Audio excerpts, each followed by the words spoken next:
करना क्या क्या है, ठीक है। यस, हमें सिलेबस को खत्म करना है अब, क्योंकि टाइम कम है, तो फरवरी का स्टार्ट 1, 2, 3 फरवरी तक कम से कम आपके सभी सब्जेक्ट का सिलेबस होना चाहिए, ठीक है। बीच में हमारे साथ में पैरेलली रिवीजन्स भी, अब बच्चों के साथ प्रॉब्लम ही होती है, वो सिलेबस तो पढ़ रहे होते हैं बट रिवीजन प्लान नहीं कर पाते हैं, right. You need help there कि मैम अगर मैं ये पढ़ रहा हूँ तो मैम इस चैप्टर का रिवीजन कर लूँ, ये पढ़ रहा हूँ तो इसका रिवीजन कर लूँ। So you need somebody to guide you on, क्योंकि आपको पढ़ना भी और रिवीजन भी करना है, दोनों काम पैरेलली करने हैं।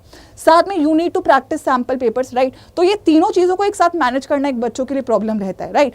साथ में पैरेलली PYQs करने हैं और क्वेश्चन प्रैक्टिस भी करनी है, मतलब ये चारों काम पैरेलल करना है। 30 दिन है, 90 चैप्टर्स है। प्रॉब्लम ये है कि अगर ये काम मैं आपको 6 महीने में करने के लिए देती तो आप बहुत इजीली कर पाते, लेकिन अभी 1 महीने में आपको चारों काम एक साथ करना है, चारों सब्जेक्ट के लिए करना है। प्रॉब्लम यही है, और वो प्रॉब्लम तभी सॉल्व हो पाएगी जब आप लोग एक प्रॉपर शेड्यूल के साथ पढ़ाई करो, एक प्रॉपर रिसोर्स के साथ पढ़ाई करो, एक प्रॉपर प्लान के साथ पढ़ाई करो। अगर आप एक अनसिस्टमैटिक प्लान में पढ़ाई कर रहे होगे तो या तो आप कुछ छोड़ रहे होगे, या तो आपका चीजें कंप्लीट नहीं हो रही होंगी, या तो आप लोग एक टेंशन में जी रहे होगी कि मैम मेरे से तो हो ही नहीं रहा है, right. So that is very important, you need to take a call for you right now, this is going to be the last chance for taking a call, ठीक है। तो पहली चीज तो बच्चों ये है, अब वही हमारे पास जो टारगेट्स हैं, हमें 95 प्लस चैप्टर्स हैं, 4 सब्जेक्ट के मिनिमम पकड़ लेते हैं अगर, तो लैंग्वेज अगेन हमारा एक्स्ट्रा रहेगा।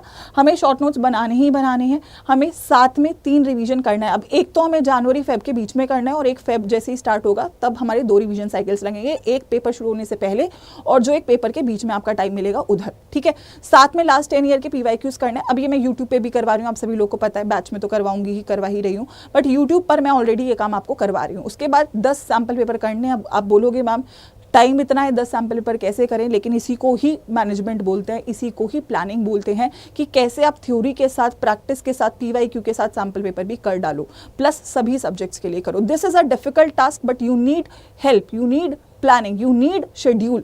बिना डिसिप्लिन के अब ये नहीं हो सकता है। अगर आप अभी सोच रहे हो कि यार कभी भी कुछ भी पढ़ लेता हूँ, कभी भी कुछ भी लेके बैठ जाता हूँ, कोई प्लान नहीं है, कब उठना है, कब सोना है, कोई प्लान नहीं है, तो ये प्रॉब्लम है कि अब अभी भी नहीं कर पाओगे।